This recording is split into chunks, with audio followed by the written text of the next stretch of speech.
Zac Smith, welcome to the show. How are you today?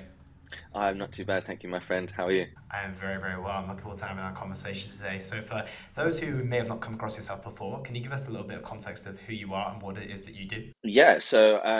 I'm a lifestyle and fitness coach. I'm also a member of the touring cast of Dreamboys. I've been an acrobat and a dancer since sort of the age of 12. I started with breakdancing, and I've kind of sort of had a weird and wonderful journey with fitness throughout my life. And I've always had this sort of like that the thing you always hear of, that like 1% mentality. Like everything I've always done has always been geared towards being the best at what I could do, which has sort of led me on a weird and wonderful path. It's been a bit dark at times where I've put too much pressure on myself, and I've sort of come full circle now to find like a happy medium where fitness has become a staple in my life, and I've started to have happier, sort of healthier habits to just get the most in every area and not just like put the pressure on myself to be this incredible thing that I thought I had to be. Nice. And where did that 1% mentality come from? Was it something that was instilled in you as a child, or is it just something that you feel is quite innate and within you? If we're getting really deep with it, I guess it started with childhood, to be honest. There was a lot of pressure to perform well as a child from my father. He was a very serious businessman. So, anything I did, I had to be achieving a really high level, even if it was studying, if it was dancing, if it was free running at the time I started when I was young. So it was sort of breakdancing and free running was my way. And there was always this like underlying thing of he wanted me to succeed with everything I did. So I was always pushing myself and sort of seeking approval, as we do of our peers and our parents. And it sort of like ingrained this thing in me where just nothing was ever enough. Sometimes to my detriment, but that's totally where that mindset was shaped, is sort of in my younger years. And would you say, I've got an interesting question off the back of that, because I do find that I've had a lot of conversations with different psychologists, different therapists about how sometimes those challenging voices that come to us in childhood, those ones that don't seem so constructive at the time, actually in some way prove to be our benefit later down the line. I mean, in some cases they can make us crash and burn, but at the same time, it's led you to some really, really great places in a way. So, do you think that that was necessary for you to get to where you are today, or do you think that those lessons could have been delivered in a slightly different way that would have ended up having you in the same place that you are? I think it's totally necessary to have that kind of the constructive criticism along the way, and someone definitely like a driving force behind you. But I think I missed part of it. I missed the reassurance along the way a little bit, and I didn't quite get the affirmation in other areas of life. So it developed this really unhealthy relationship with success and achieving, and that was the way that I would receive love, right? So I think that I constantly put my value to where I was succeeding, whereas, that gave me a lot of mental resilience, but also when I took that away, like when I've had injuries, which we can go into later, I've had a couple operations through my life, which almost stopped my career.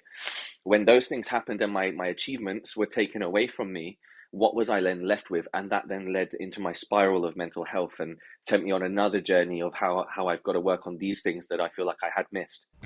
Yeah, no, I can completely see that, and it's great that you can see that through the rational perspective that you've had now. But whilst you're working through it at the moment, it was probably quite dark and quite difficult to deal with it as well. So I want to go down the two different routes. So obviously, you've got two different careers in a sense. You've got the health and fitness and the lifestyle coaching side of things. Then you obviously got being in Dreamboys as well. So let's start with the creative side of things. So what led you down the route of choosing Dreamboys as a thing to have your creative expression now, and why is it that you also have that and you choose to do the health, fitness, and lifestyle coaching? Because I'm surprised that you do the both of those. Yeah, it's funny because they're quite juxtaposed, right? Because one is very ego led, and one is from a place of sort of love and care. And I guess you can sum it literally up to what I've just spoken about of my childhood. Is I have this top 1% mentality ingrained in me somewhere. So the egocentric sort of career driven, being the quote unquote alpha male on stage, like that thing, the ridiculously in shape, sort of shredded acrobatic things that I do. But then also, I've been in some very dark places, and I've always said I would love to be able to help others that were in my situation.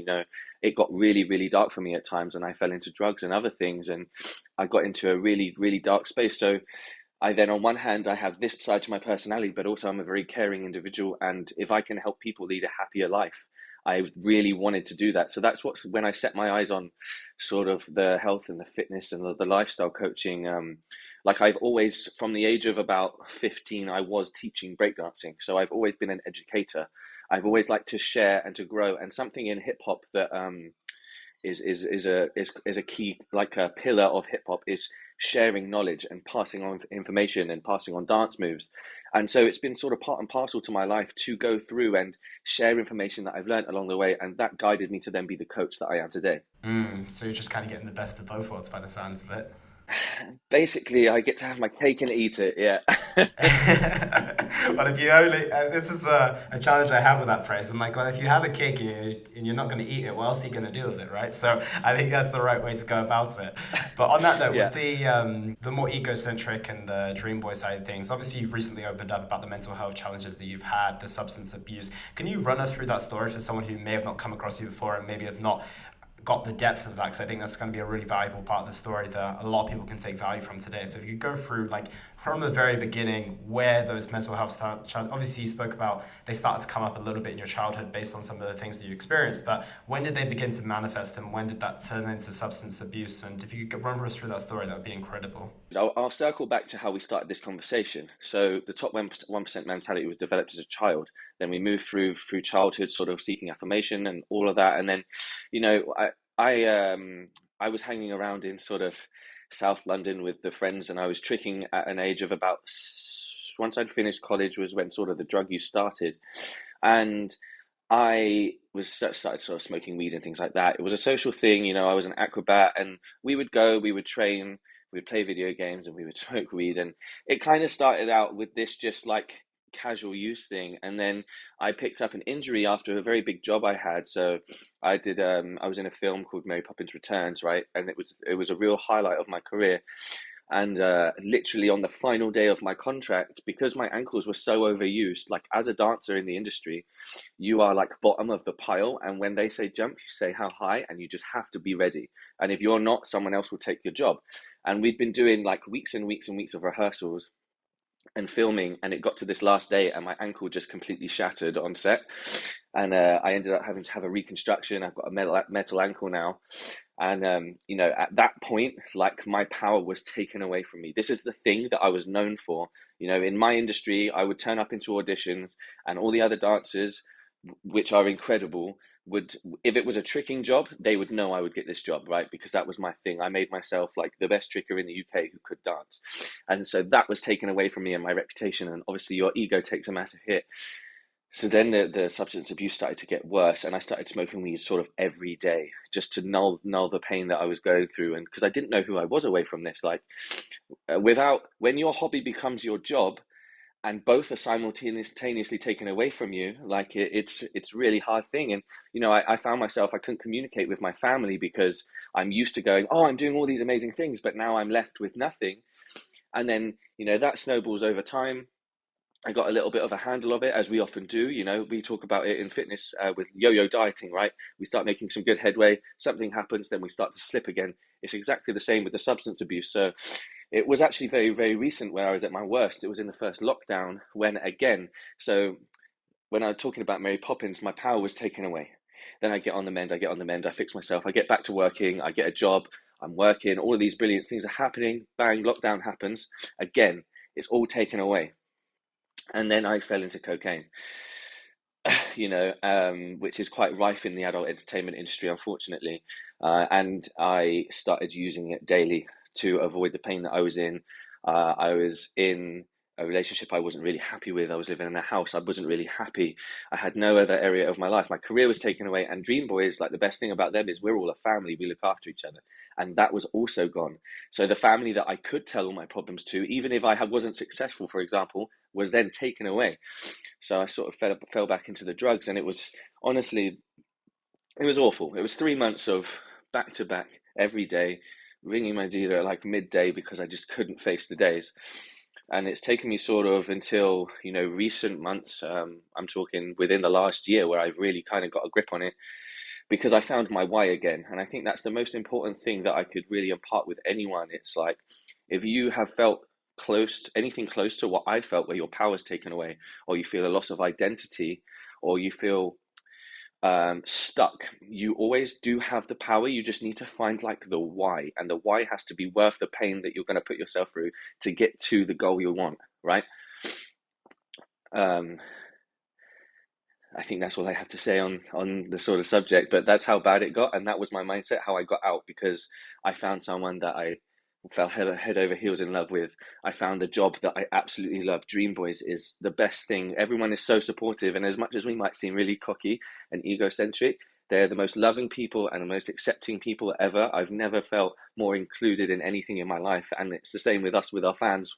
You know, it doesn't matter ethnicity, gender, who you love, whatever. Everyone's allowed to just be in a room and feel safe and express themselves in that room when we're there. And that's a sort of a big staple for why I do what I do. So when I found all of these things working and I was on a positive spiral, and motivation only goes so far. Once I had the motivation, I took action, then I found my discipline, and through discipline the motivation then stays, because you continuously get these small goals that add up, up, up, up, up. And now I look back and I go, well, thank God I did all that work, because now what I've created here is worth way more than anything I could go back to. So my eyes are just looking forward all the time. Dude, it's incredible. Absolutely incredible. Congratulations to you as well for being able to come out, and not just come out, but come out like way far on the other side and be able to tell your story with such strength. And like you said, like you're in a position now where going back isn't an option, because of what you've got is so valuable and so precious to you as well. So I think that's one of the biggest things, is about really acknowledging how important what you've achieved is. And I think that's the big thing, because a lot of people will, even in the industry that we work in with health and fitness, a lot of people will get themselves into great shape, and they're always thinking about, okay, well, what if I go back to where I was? But ultimately, if you get them to really value where they are, like the quality of life they're living, the way that they feel when they look at themselves in the mirror and everything along those lines, there is that incentive to stay where you are. Do you have the fear that you'll ever go back to potentially where you were, if maybe you get another injury, or if you can't work again? Do you see that as being something that you could potentially slip back into? And do you have any advice for anyone who might have them similar fears, who are starting to work their way out of a dark place?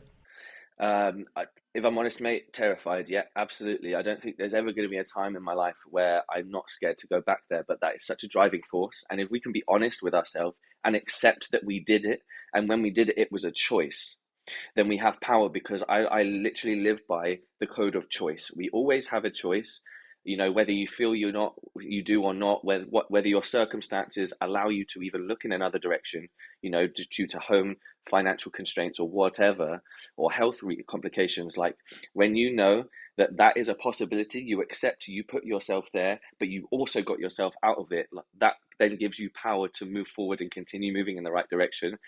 And when, if we talk about having slip ups, do I have them? Every so often, I have had a slip up where I felt shit about myself. I can be honest, like, it will happen. But it's how soon you can catch it and realize that that is where that leads, and this is where I want to go. So if I went on a night out and had a binge because I was upset because something went out at home, whether it's binging on food, alcohol, or substance, whatever you do, if you can nip it in the bud and say that was just a bad day, or even a bad hour, a bad minute, and the sooner you can get back on the horse, you're not going to undo years of work with that one mistake, and don't put so much gravity on it, you know?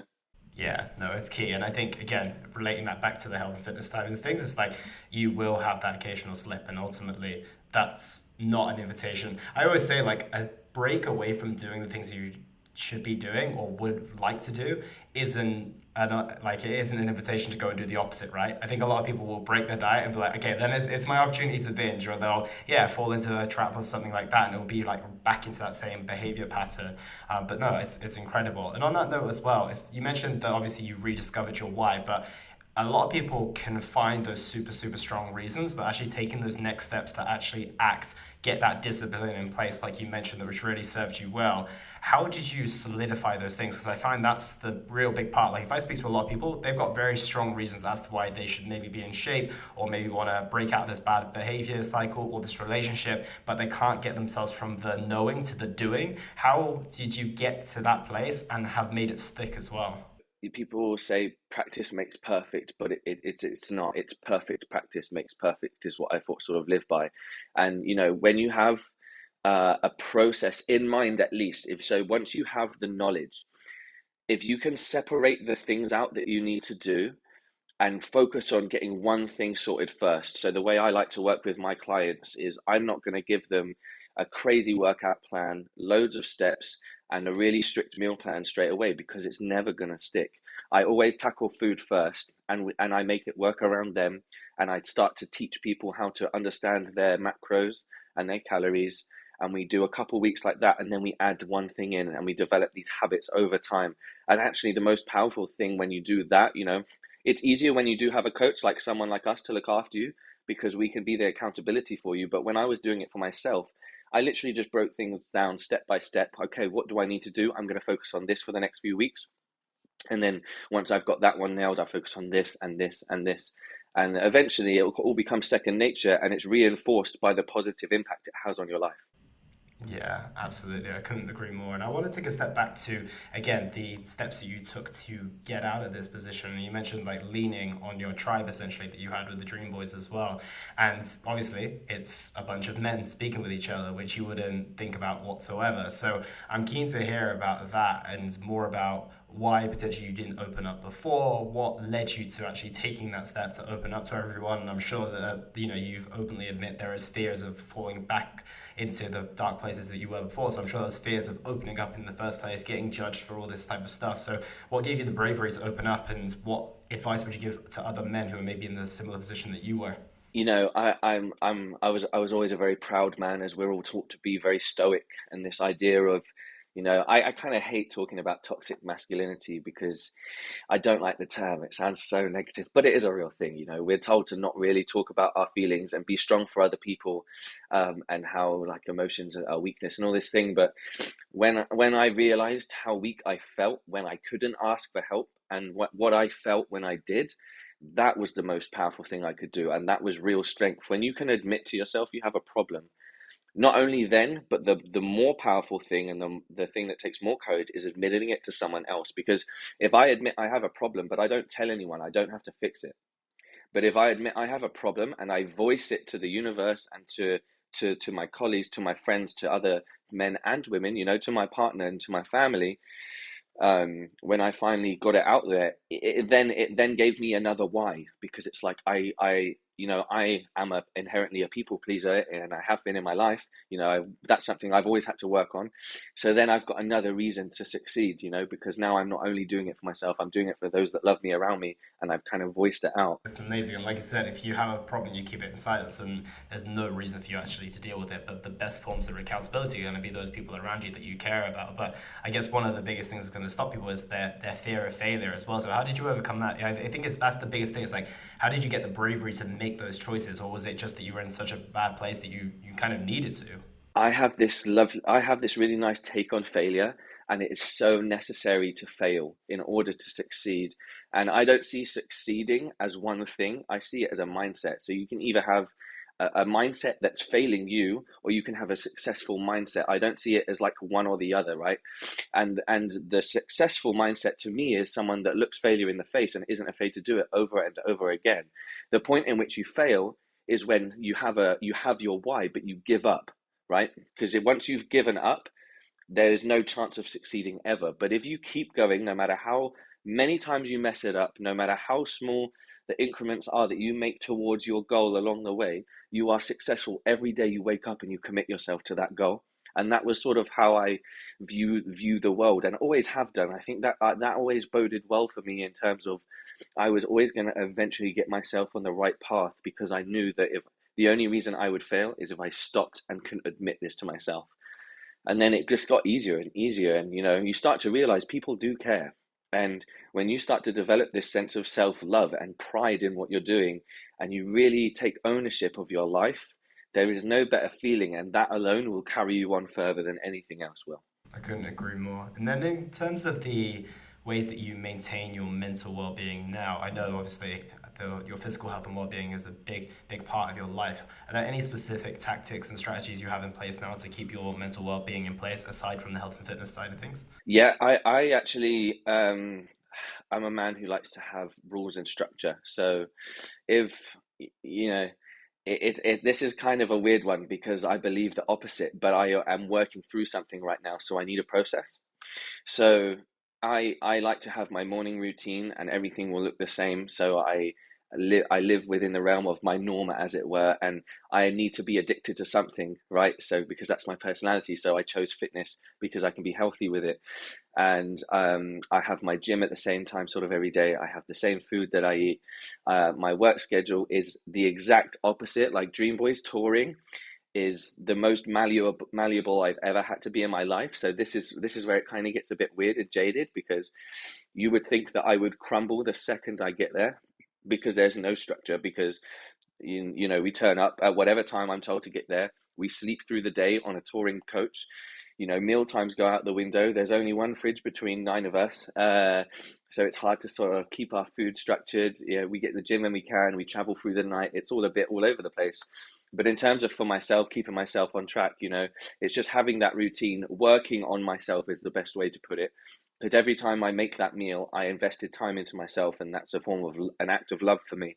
And I go to the gym, and that's a form of love for me as well. I'm loving myself with all these choices that I'm making. And then I do the same when I have to deal with my tour schedule. It would be like the equivalent of parents. No one day is going to be the same for them, because it's however their child's feeling that day. Did they get told off at school? Do they get called into work while they have to deal with this? And you're sort of torn between the two things. And it all comes down to time management, I guess. Yeah, absolutely. And on that note as well, we can transition into the other side of your career, which is obviously the health, lifestyle, and fitness coaching side of things as well. So, with all the lessons that you've learned from, I mean, your life experience, full stop, how do you use that in your coaching with your clients as well? I like to take a really sort of relaxed approach, because I want people to, one, never feel stressed about this, because they're making positive steps in their life. And like I said, I like to lay foundations and take my time with it, because my whole goal is that eventually you will not need me as a coach. That's I want to educate people, right? I want to teach them how to manage their own food, learn to, get out and exercise, get their health and fitness to a place where they can perform their everyday tasks happily, and manage their own sort of life, as it were.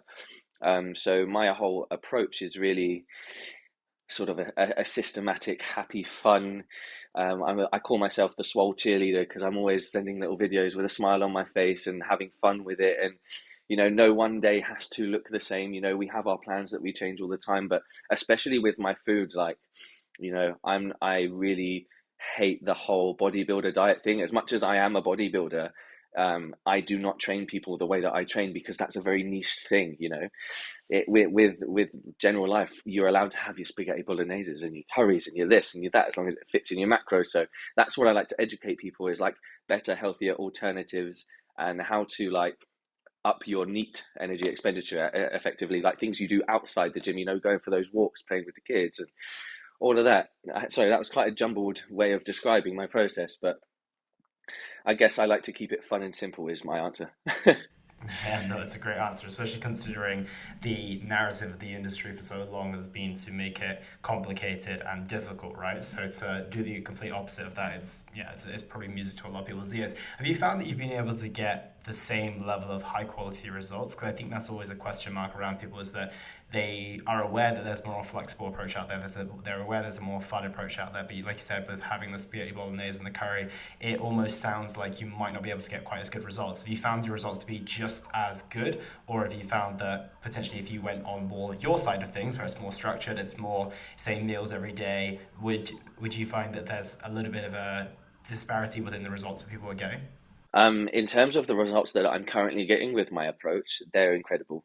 At the end of the day, it's a very simple equation in terms of calories in versus calories out. We hear it in the fitness industry all the time. The only reason mine ever wouldn't work is if you're enjoying calorie dense foods, but you want to cut some weight. So if you want to lose weight, you're then limiting the amount of food you can eat in a day if it's more calorie dense, right?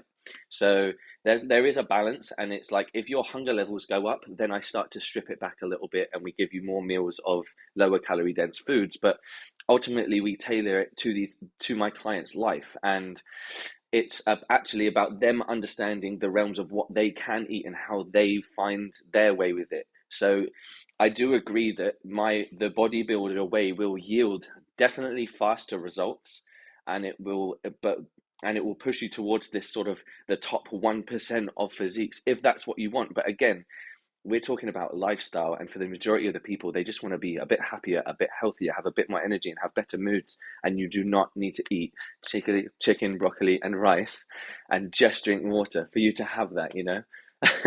And you obviously speak a lot about the training and nutrition side of things, but we both know how much it is ultimately down to the mindset, right? I think the training and nutrition, once you understand it, is the pretty simple part. So, what specific work are you doing with your clients in terms of getting them into the right mindset to pull down those barriers that have been with them for so many years in order for them to actually get their results this time and to empower them to keep those results in the long term as well? I work very much in mindset motivation. Like I like to, sort of set small challenges, like really, really easy attainable ones, then let them figure it out, because there's nothing more powerful than a lesson we learn ourselves. So, I allow my clients to go and have the weekend off if they tell me they're going on holiday, or if they tell me they're going to go away for a drink. I talk about cool, we'll just damage control on the other side. And whatever they go and do, I'm not going to limit them. I'm just going to say, this is what I would do. You go and do what you want. And more often than not, they will go away, and some of them will stick relatively to the plan, and won't go too far the other way. But it's actually the ones that go so far the other way that learn the most.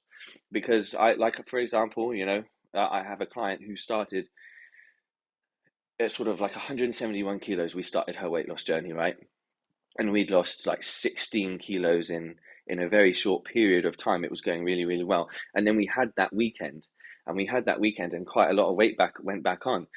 And just because of the linear decline in weight loss that we'd had to this sudden spike based on her own behavior, she then managed to change her mindset to then go, oh, this makes so much sense. Everything that we've been talking about, it works, and it's only down to me. And that's when the lessons are mostly learned with mindset. And when it comes to so that's just on the food side of things. If I'm talking about the other side of my clients, where maybe people are trying to gain muscle, gain weight, or gain, I like to work with strength metrics instead of just putting on size, because if we're getting stronger, we're getting bigger, right? So if someone's getting progressively stronger and then they took a week off and they feel weaker again, or they haven't stuck to the plan, and it shows within their strength metrics because their recovery wasn't as good, or whatever, again, these are the lessons that they are learning themselves. I'm just there to pick up the pieces, fill in the blanks when they don't quite make sense of what's happened. Then again, they take it away for themselves. So I'm very much for helping my clients learn their own lessons, and I just sort of hold their hand and guide their way. Yeah, absolutely. And then in terms of the long-term behavior change, you mentioned that obviously the goal is for them not to ultimately need a coach at the end. How have you found with like the longevity of the client's results that you have worked with? Because I think that we can all know what to do, but actually maintaining it for 5, 10, 15 years or thereafter can be a completely different challenge in itself. And I think that's ultimately what everyone's coming for you for, right? They come to you initially, Zach, I want to get in shape for this holiday, I want to lose 10 kilos, but really they're saying, I want to be in shape for the rest of my life. I want this body, and I don't want it for just the summer, I want it forever. So how have you found that you are helping people to create the longevity within their results as well? Because I think there's a big difference between getting you with the goal that you want and then setting you up for success for those next 10, 20 years thereafter. Yeah, so I guess we always start with a plan, like everyone else does. You start with a meal plan, you start with a training plan, you start with water intake and all these things, and you see the gradual increase in health fitness over time. And then I then like to sort of, towards the end of someone's journey with me, when they're doing really well and everything's sort of taken on board, I will introduce them to things like MyFitnessPal, so that they can start doing their own tracking, and then start to tell them that they can eat whichever meals are the plan that they want at any time of the day. And then they can start to swap one meal out for their own meal, should they stay within the realm of their calories. It's all these little things, and putting the power in their hands. And I now have it when people are coming back to me and going, oh, I decided that I wanted to eat this, so I then went and offset it with a run or whatever I wanted to do. Like, at the end of the day, life is about balance, and people just want to be able to stay in a relative shape. It's not like you want to be continuously in the best shape of your life. So I think by the time they're done with most PTs that care, the way we do, they will have the knowledge regardless. And hopefully, as long as their why stays the same, if it's that they want to be around for their children, if it's they want the energy to be able to do this, if it's that next year they don't want to be back in my inbox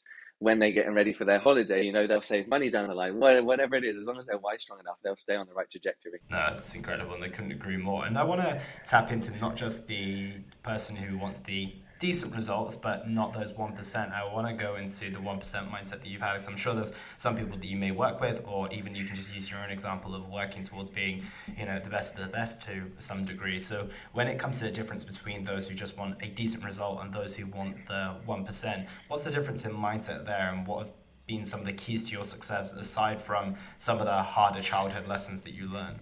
When we're talking about becoming, putting yourself in the top 1%, you know, the difference between this side and that side of my clients is these people have reasons why they couldn't do something, and these people have excuses, right? So, and I'm quite a lot. Unfortunately, we have to be really, really strict, really firm, and really hard on ourselves on this side of the coin if you want to be in the top 1%, because there's always someone working harder. If we're talking competitively, I'm talking, if you're going to get on stage or whatever, there is always someone that's working harder. There is always someone that ate better than you did. There's someone that's been training longer or trains that little bit longer in the gym. Actually, the more important things, as we know, is their diets are on point and they're resting more. It's like fine tuning everything, making sure we're not making excuses, but we're asking questions as to why, and then fixing the root of that problem. So if you are waking up and you're feeling unmotivated, that is a problem, but discipline will always guide you. And then you need to go, okay, why am I unmotivated? Is it because I didn't sleep enough? Is it because my water intake was too low yesterday? Is it because of I didn't, my vitals are in the wrong place, when it comes to micronutrients or phytonutrients? All of these little things that we start to pay attention to become so, so important, because without them, we're going to start resenting ourselves, because if you have the top 1% mindset, there is no other choice. Like for me, there is no other choice than to perform at the best of my ability every day. And, it has got me into trouble. This is why I've had to find balance, because it made me push away my family, it made me push away some ex-partners. It made me lose friendships because I couldn't see another way of performing ever. And I wouldn't go to family birthdays, I wouldn't go to parties, I wouldn't go to these things. Like, if you want to be the best of the best, you have to be performing in every part of your life like it's dedicated to this one goal. And how are you finding that now then? Because that was exactly the next question I had, is that you've mentioned that life's all about balance, and then you've mentioned that your 1% mindset means you have to do absolutely everything to the best of your ability on a day-to-day basis. So how do you possibly navigate the two of those, like conflicting interests? Yeah, it's a bit of a war zone in my head sometimes. How I do it is I separate out my goals, right? So, I wanted to spend the last year and next year focusing on my business. And, I'm climbing up the ranks in terms of Dreamboys. So now I'm sort of second in line to direct the company, right? So these are my current goals. So I'm directing everything to focus on those things right now. So you have to be able to compartmentalize what your goals are in order to be able to achieve what you want to achieve. And then I've set the next time I want to step on stage for Men's Physique, for example, will be at the end of 2023. So I'm making sure that my practice is as perfect as possible in the meantime with my training in order to gain the size that I need to do. But my attention is fully focused on the other two areas of my life that I'm currently working on. And then when they're at a comfortable place and I've ticked that box and I've ticked that box, and sort of we've got the business running, we've got this, that, and the other, I can sort of put them aside. Not really put them aside, because that makes it sound like I'm gonna like fob off my clients and all that, but I'm gonna get my brain like head on into this sort of back into the top 1% mindset of there is no other option for these 3 months. I'm going to do a cut and nothing else.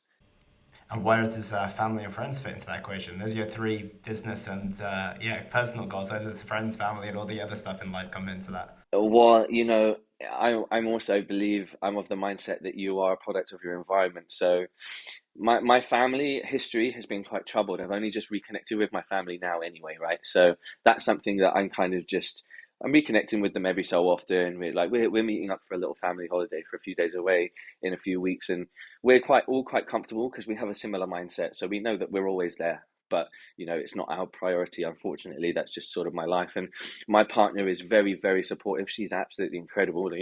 When I go into that mindset of prep, she's going to be there holding my hand the whole way, like doing anything that I sort of need. And she's very understanding because she has a very demanding career as well. She's a singer and an actress and a presenter. So she really gets that when we go into these mind spaces, this is all I can focus on. And she wants me to achieve my goals as well. So that when I'm sort of 70 and I can say, I'm so glad I did that instead of I wish I had, you know? because that's ultimately where this mindset leads. It's I want to be able to get to that place where I can finally go, oh wow, that was a wild ride. I'm so glad I did all that. Do you know what I mean? Instead of I have all of these wants that I wish I could have done.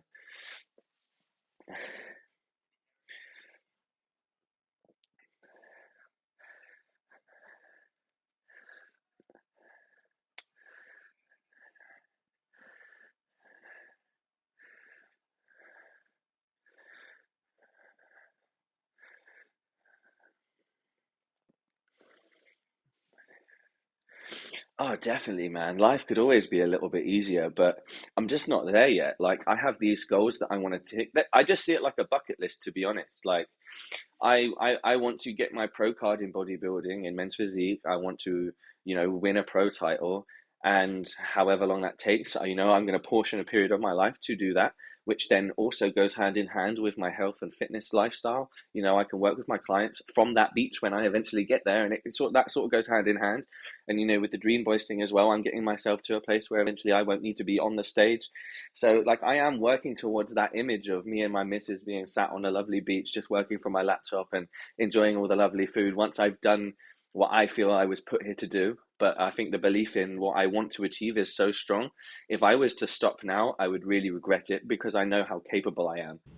No, I couldn't agree more. But the question I do have that I'm sure that you've contemplated before is that when you do get to that point, do you think that you actually be able to slow down? Because based on the conversation, I have a feeling you might have a little bit of trouble with that initially. This is actually something my dad and I have spoken about quite a lot, and he's quite worried about me because when you achieve quote unquote perfection, when you've done the thing that you always wanted to do, and you look back and you go, wow, shit me, that was hard. Excuse my French. When you go, oh, that was difficult, whatever, and you've got no sort of goal in the pipeline, what do you do? So in that respect, I suppose there is a small concern for me, like will that be okay? But I also know that I want to have a family and I want to have clients and I want to do this, like this is my settling down period, will be being the lifestyle coach and being the father. Like I want nothing more than to be an amazing father to my kids who's proved that with hard work you can achieve anything you want to. So, I think my next goal, I will be able to put that down and focus on being the best coach and best father I can be.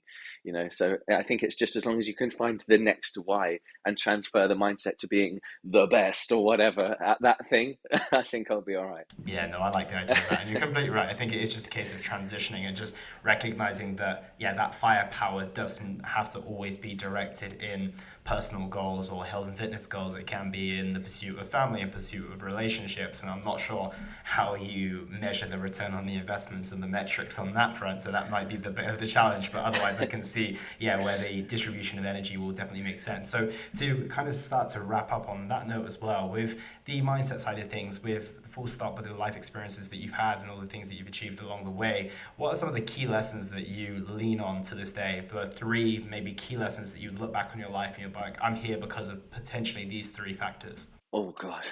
Well, I've got to where I am today. One of the main lessons I ever learned was to be malleable, to be so sure of myself and my vision that I will always be where I'm meant to be. And if I put my energy in the right place, it might not always go in the same direction. But if I like hold that vision in my head with the ability to let go of certain things, i.e., be malleable and stay like with conviction, I will find my way.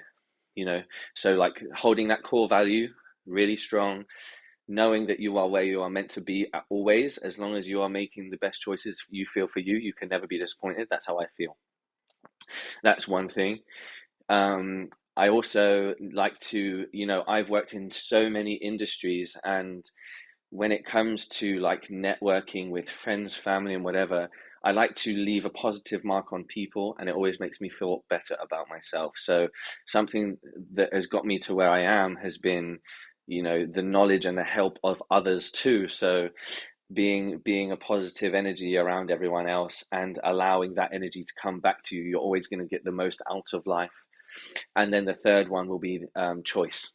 If you recognize that you always have a choice no matter what in everything that you do, that inherently creates a lot of power. You become a very powerful person because you can choose to wake up today. I can choose to go and work on this goal, or I can choose to not. and it will get me whatever result I am aiming towards with that choice. Yeah, I love that. I think a few key lessons to live by, and definitely can take some notes off that as well. So coming back to the client side of things, what impact do you want to have on the lives of the clients that you're working with at the moment? When with my clients, all I want them to do is feel empowered. I want them to find the education that they missed at some point, which ended up with them being unhappy with either how they look or feel.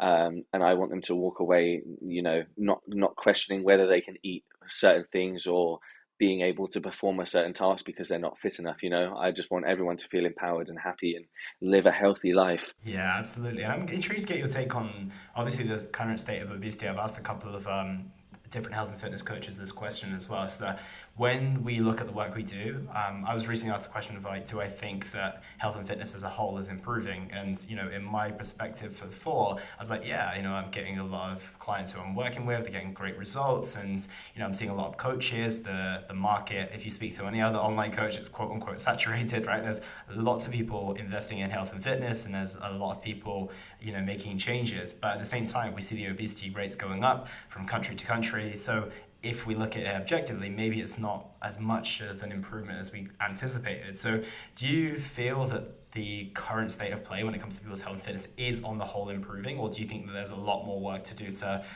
start to improve things from the ground up? I think if we can be really honest with ourselves, it's not improving as fast as it should be.